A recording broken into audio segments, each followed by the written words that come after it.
Welcome to the Filmistines, the double feature podcast. Join us as we unravel the interwoven experience of the continuous conversation of cinema. Take part in pairing movies with their cursed counterparts, movies that share DNA, or even pairing questionable duos by joining our Patreon at patreon.com/filmistines. We offer tiers at the $1, $5, and $20 level, where the $5 tier will grant the ability to request films to further the discussion. So grab some popcorn, sit back, and get ready to join the 100-year conversation. This is the Filmistines, where movies are more than just entertainment, they're an experience. They're an experience. All around you. And welcome back to another episode of the Filmistines. Thank you guys for joining us.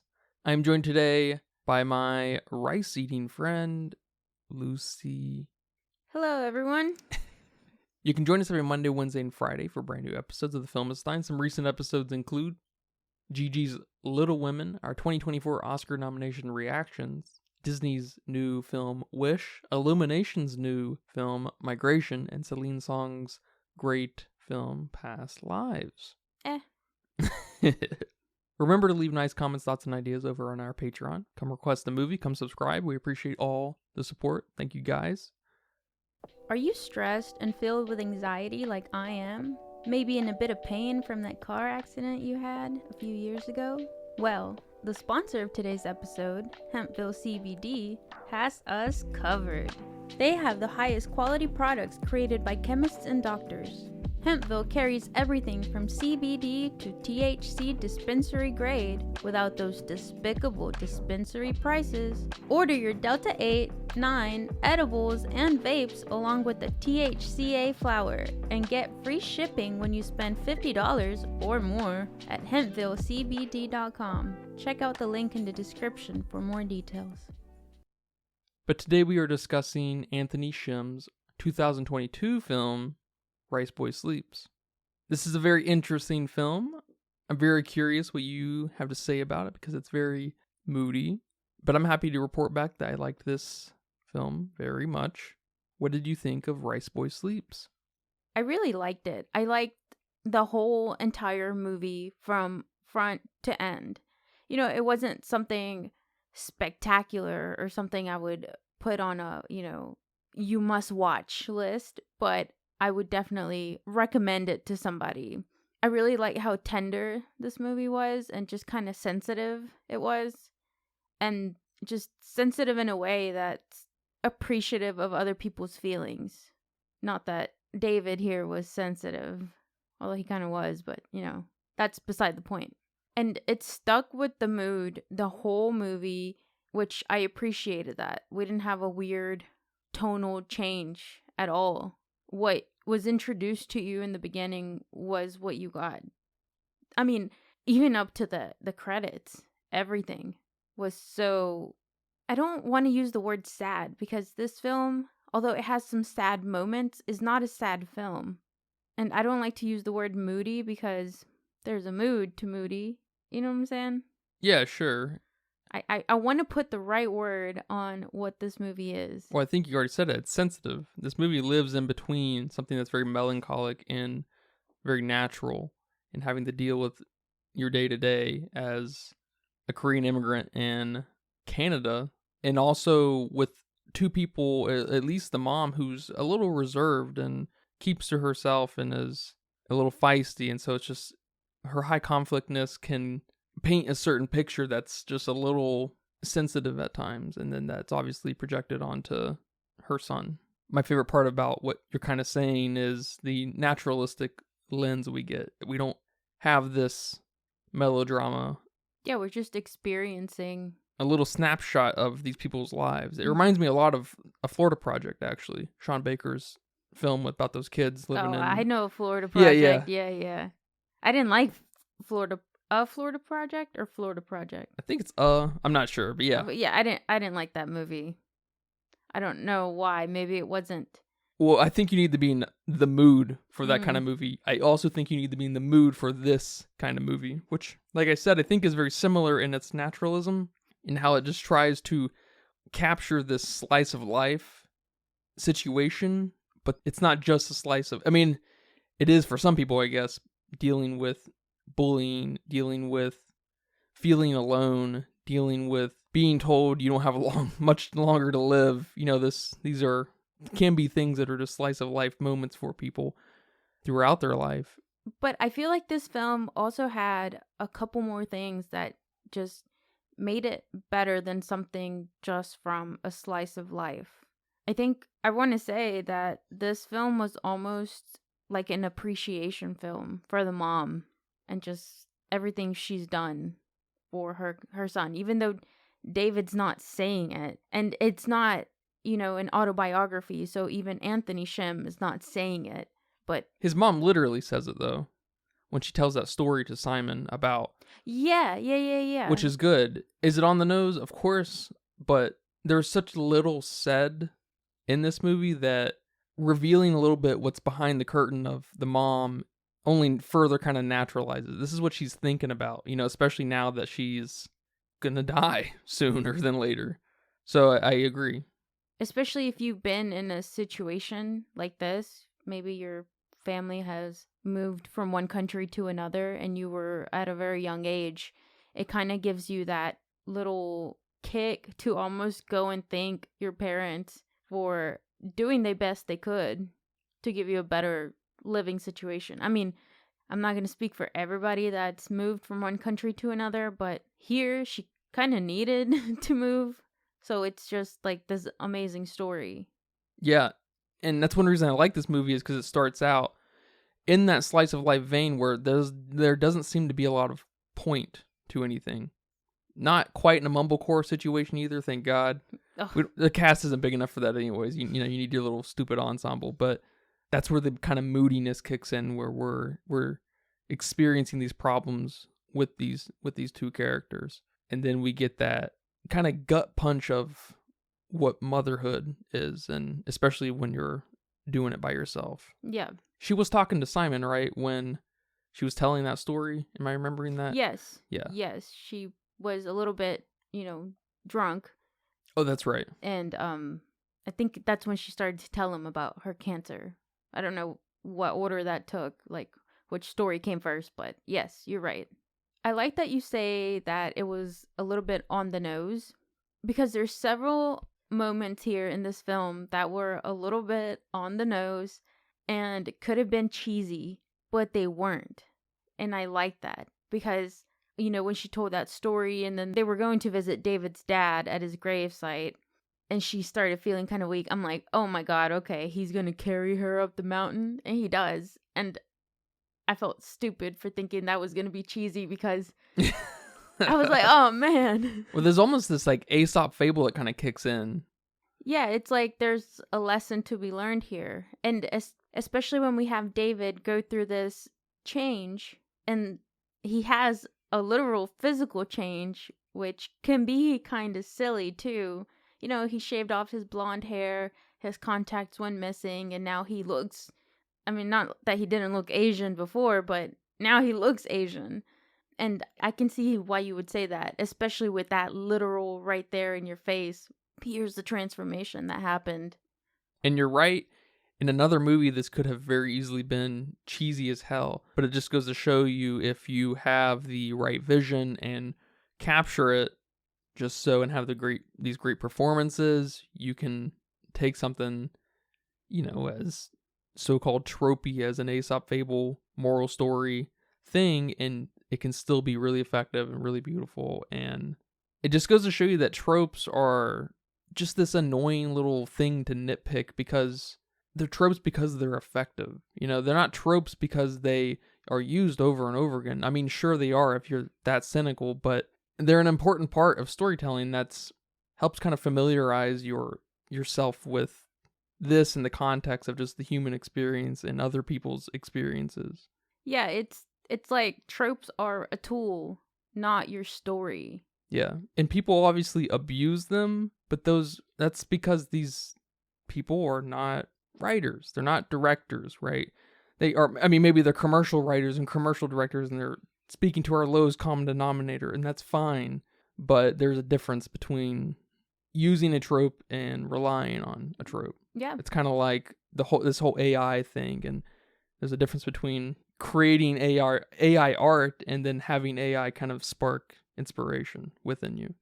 Because it reminds me of course, when little David was eating his lunch, his first lunch or whatever, when he was in elementary school or middle school or whatever, and he whipped out his sushi, and it's like, it's just this delicious looking thing. But of course, these kids who, are as far away from Korea as possible, or really any Asian country, and they're kids, right? 6, 7 years old, they get a whiff of this kimchi, whatever's going on in that lunchbox, and they're gonna say something, because kids are savages. Obviously, we all know this, right? Yep. That's another really potentially cheesy thing. And yes, like it's cheesy, but it also speaks on how profound food is in what we are just as humans, and how it's one of the most fundamental differences between cultures, and what we eat, how we eat it, how we prepare it, what it smells like, what it looks like. And it speaks to the most fundamental senses of tasting and smelling, and then seeing it, and you're like, what is happening as a 6-year-old? And then the other side of that is just, this kid's grown up with this. It's all he knows, potentially. I'm sure he's familiar with whatever other fucking Canadians eat. Sausages, flat sausages, syrup, fucking pancakes, bacon. They can't be laughing at food, really. But can you imagine the damage this does?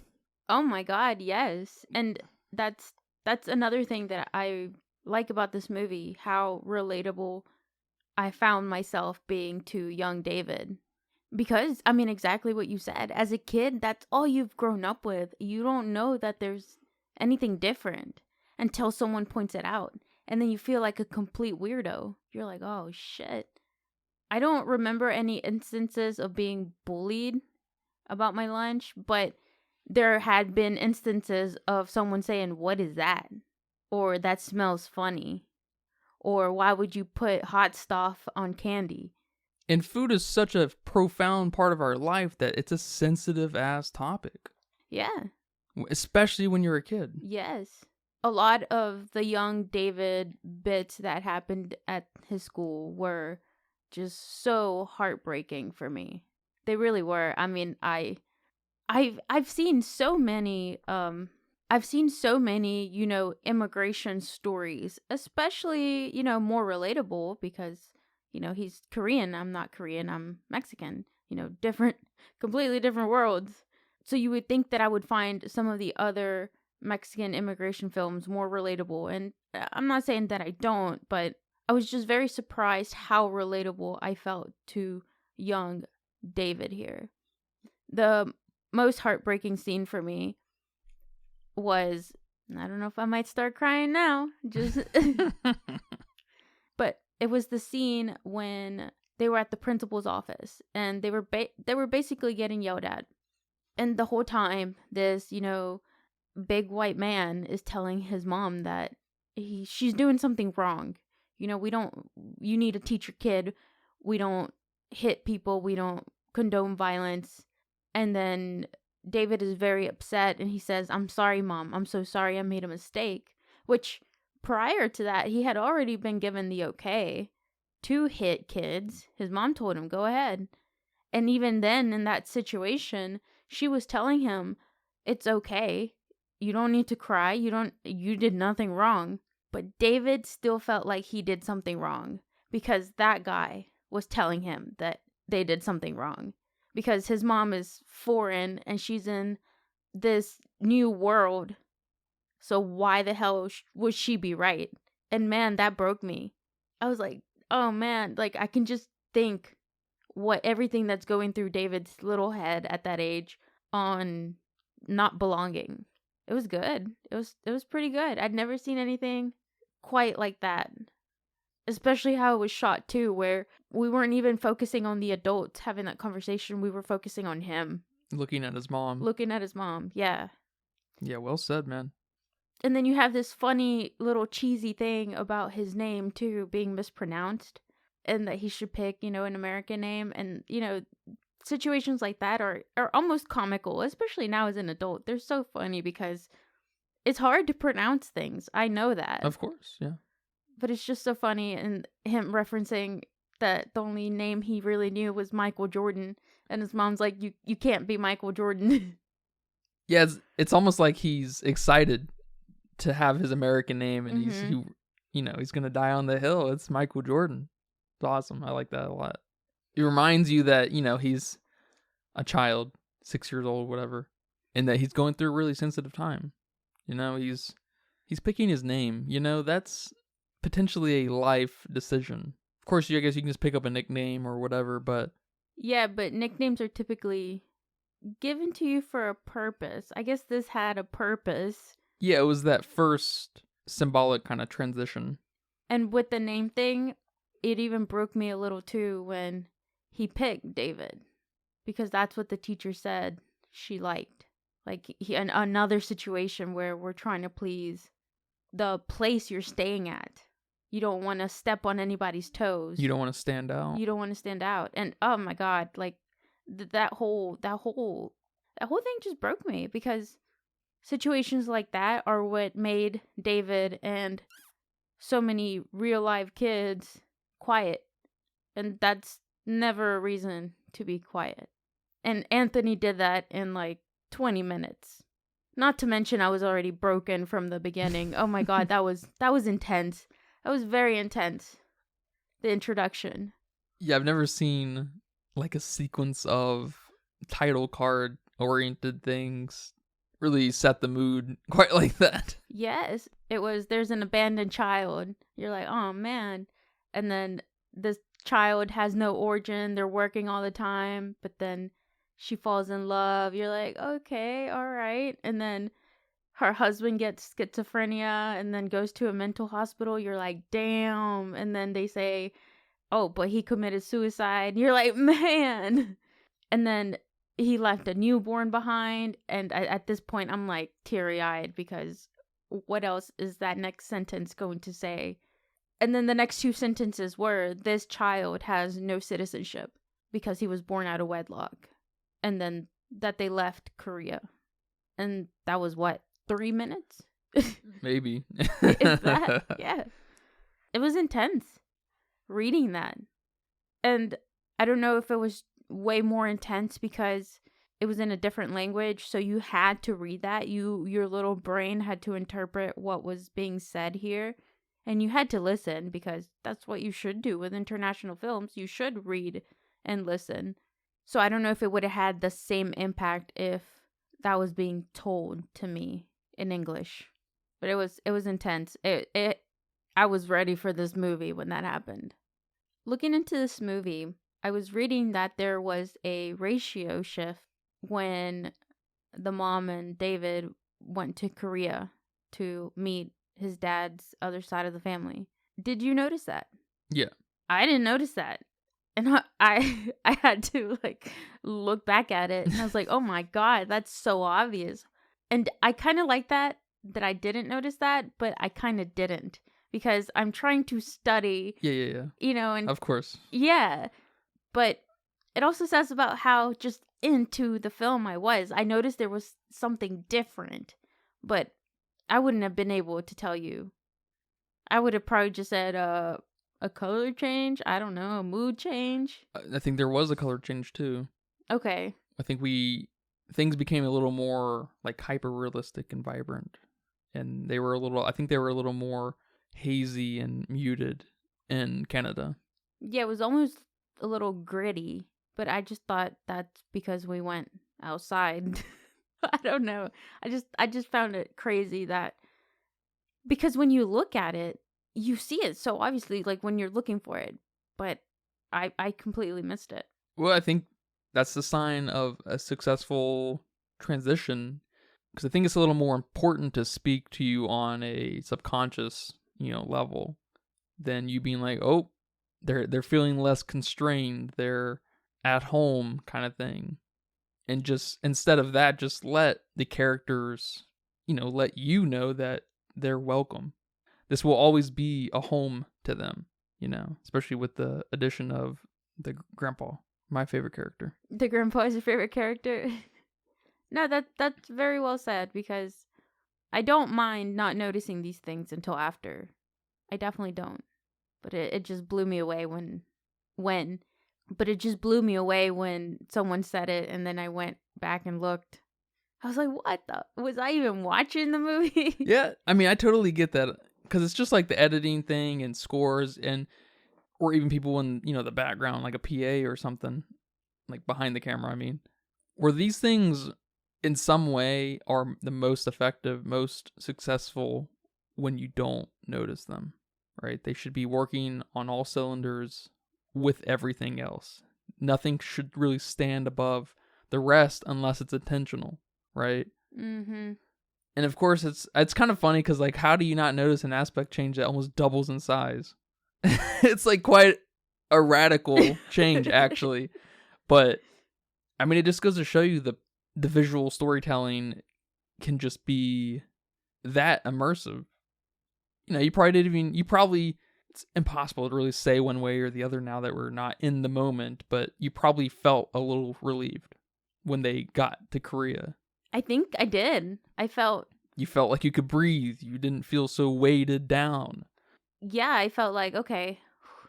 Especially like right when that transition took place, David was just in the middle of a fight, and then that scene was even more constricted. I don't think the aspect ratio was the same, but we were looking a little bit down a hallway between people, and we didn't even see David get hurt.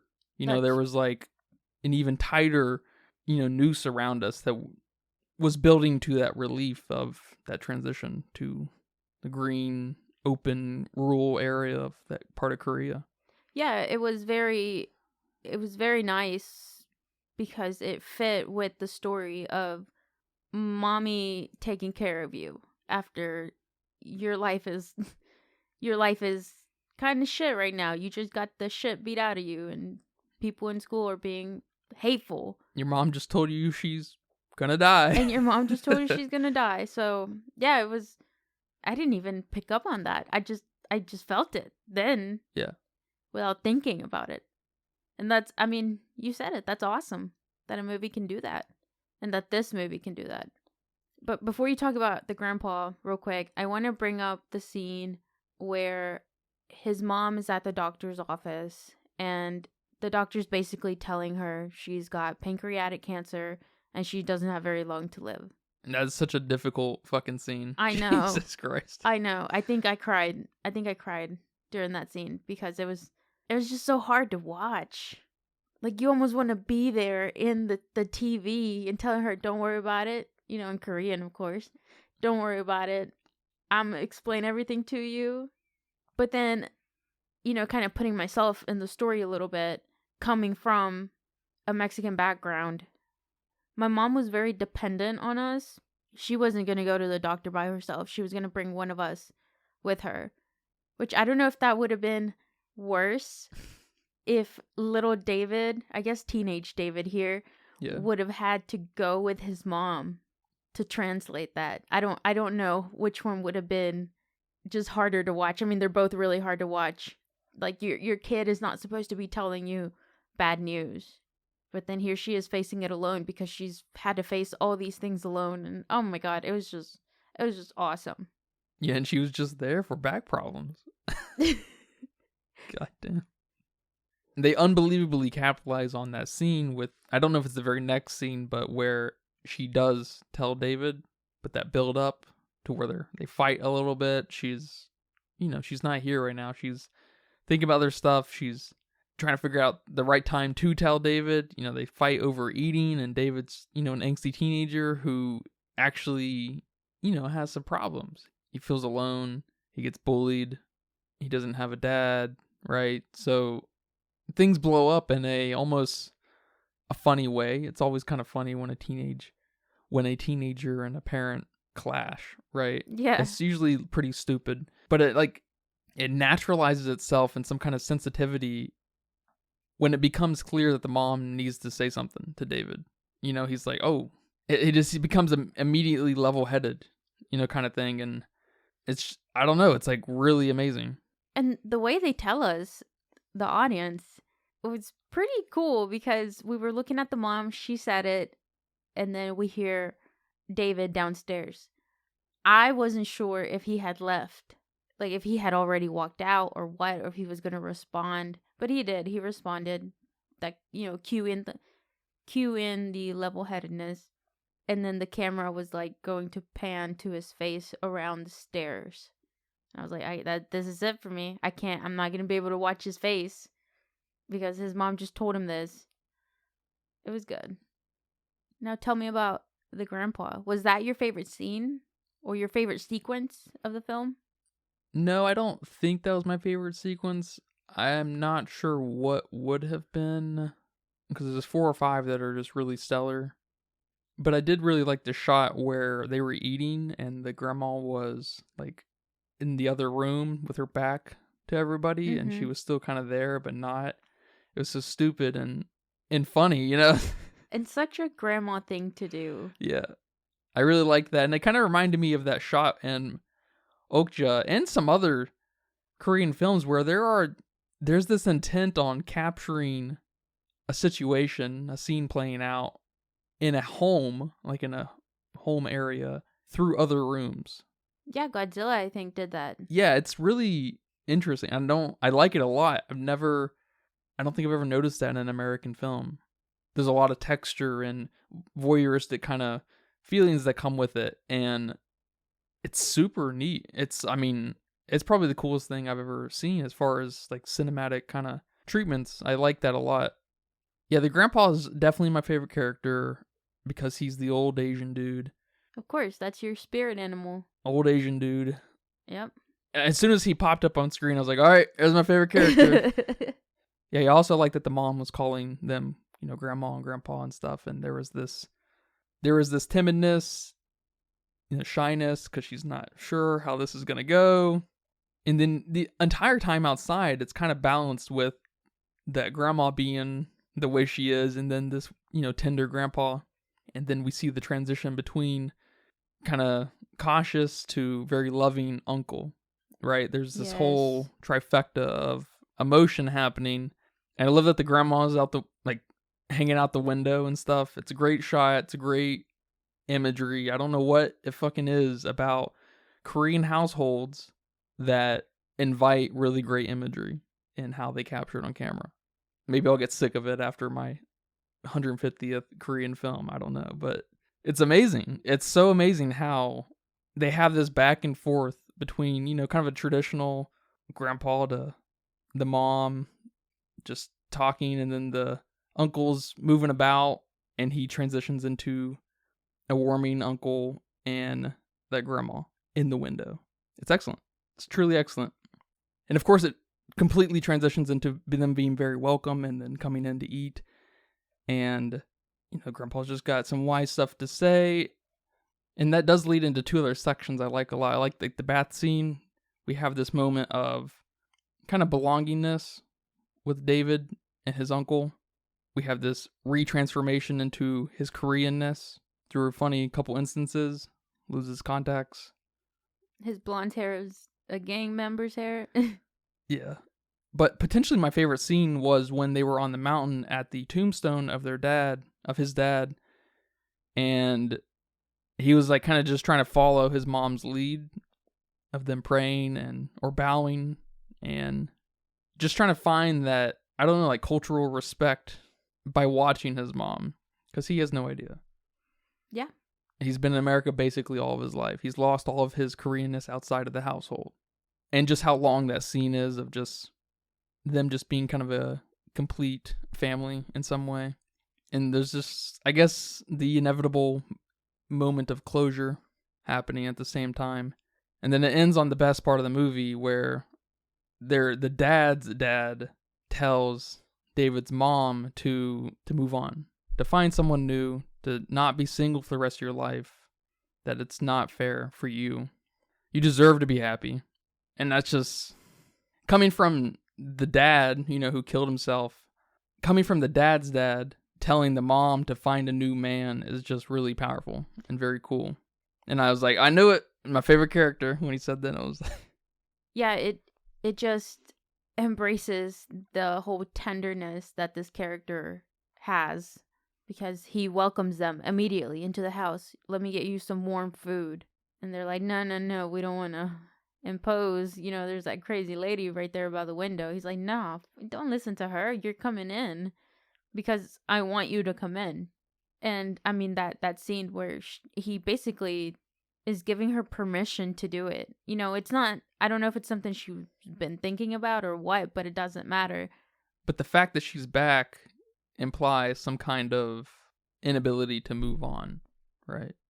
I guess so, but I think the most important thing was to let David know where he came from. And she's not going to be around much longer, obviously, so this is her chance to do it. Because she's not worried about marrying Simon or whatever his name was. She's worrying about giving her kid the information he deserves to know, because he has been asking this whole time about his dad. And I love that. I love the bits and pieces of his culture that he's getting to experience, and how well he's taking those. You know, like you said, he's mimicking his mom and what she's doing because he wants to learn, he wants to respect. When he pours the sake from that green bottle for his dad, he was already mimicking what he had just learned doing it for his grandpa. And little things like that just make this whole situation so sweet and so graceful too. It's very nice. It's very well done. One thing I didn't like about that sequence with the dad in the mountain was when she screamed out, you know, relieving her emotions and everything she's been dealing with. I don't like that she screamed once and it was audible, and then the next 2-3 screams, it wasn't. I wish it would have been audible the whole time. I wanted to hear her let it out those whole 3 times. There's my one thing I would change. Yeah, and I can see that being a difficult decision because I think the last thing Anthony wants to invite is the melodrama and overreacting. Okay. But this might be that moment to embrace the hysteria that comes with, you know, some of the human experience. She's dying. She can be a little hysterical, you know? Yeah. And she is, so he tries to balance that. So I think that's what that is. Because the first scream, I guess it's just people screaming in movies when they're feeling like that, when they're pent up. You know, it reminds me of the Guardians movie.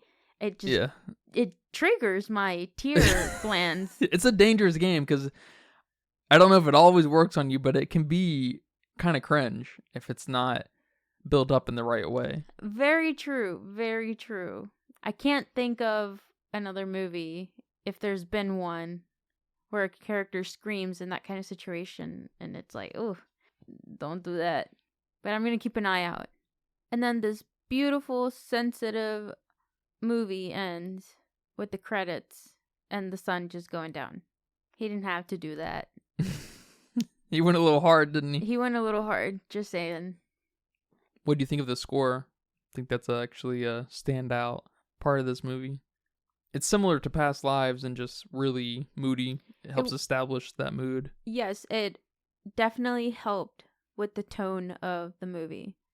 A different score could have completely changed how we would have seen these situations. It would have probably taken this from this sweet tenderness to just pure sadness, or, you know, something that didn't quite touch your heart, like it's obviously trying to do.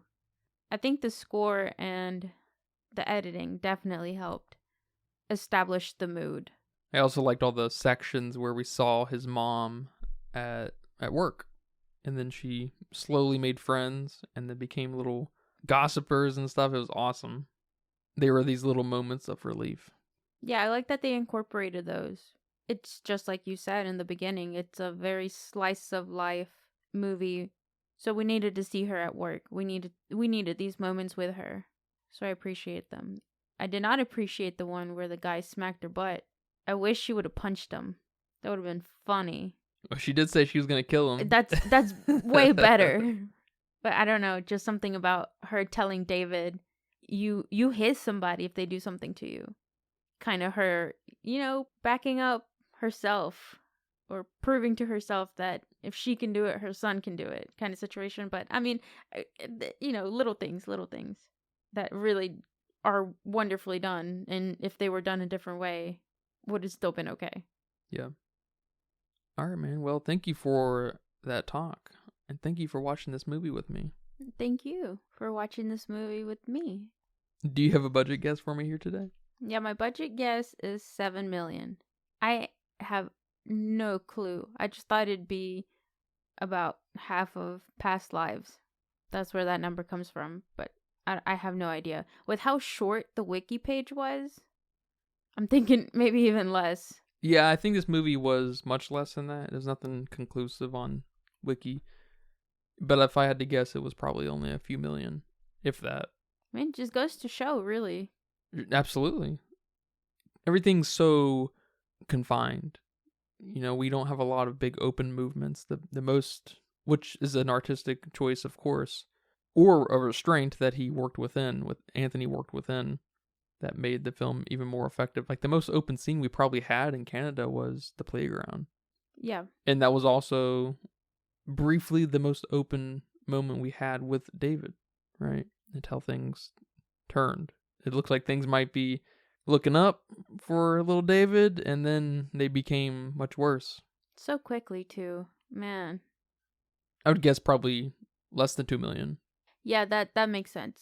It says over on Letterboxd with only 13,000. 13,000?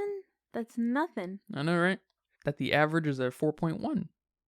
That's pretty awesome. Yeah, that's very well deserved. I gave it a 3.5, but I wouldn't be opposed to giving it a 4. Especially after having this conversation with you. It just kind of opens up some of the things you really appreciate about a movie that you don't immediately think about right after watching. Yeah, no joke. And there's something kind of inversive about this film and Past Lives, where we had a very linearity in cinematography and editing, and how big life can be and how far things can take you. And then here it's much more constrained, literally in almost a box, aspect ratio, and how that can be blown up under the right conditions. How we go through that transition, much more important here. Yeah, well said. But yeah, thank you guys for listening to this episode of The Filmistines. Remember, you can catch us every Monday, Wednesday, and Friday with new episodes over on patreon.com/Filmistines, Google Podcasts, Apple Podcasts, Pandora, Spotify, all the goods. Shout out to our Korean filmmakers. Yes, shout out to all our Korean filmmakers. Which just displays all of American films with Korean filmmakers. I don't know about that far. Oh, okay. But maybe we can keep like 3. David Lynch, who doesn't make movies anymore. I'm not keeping David Lynch. Remember to leave nice thoughts, comments, ideas over on our Patreon. Come subscribe. We appreciate all the support. Give us $1. We just be eating rice over here. Dang, you're getting rice? But until next time, take care. Bye-bye. Bye-bye. And that's a wrap for today's episode of The Filmistines. Thanks for tuning in and joining us on our cinematic journey. We hope you enjoyed the discussion, gained some new insights and perspectives on the world of movies. Don't forget to subscribe to our podcast on your favorite platform, especially Patreon, at patreon.com/Filmistines. And follow us on social media for more film-related content. We love hearing from our listeners, so if you have any feedback, suggestions, movie recommendations, or book recommendations, please feel free to reach out to us. Until next time, keep watching, keep loving the magic of movies. This is The Filmistines, signing off.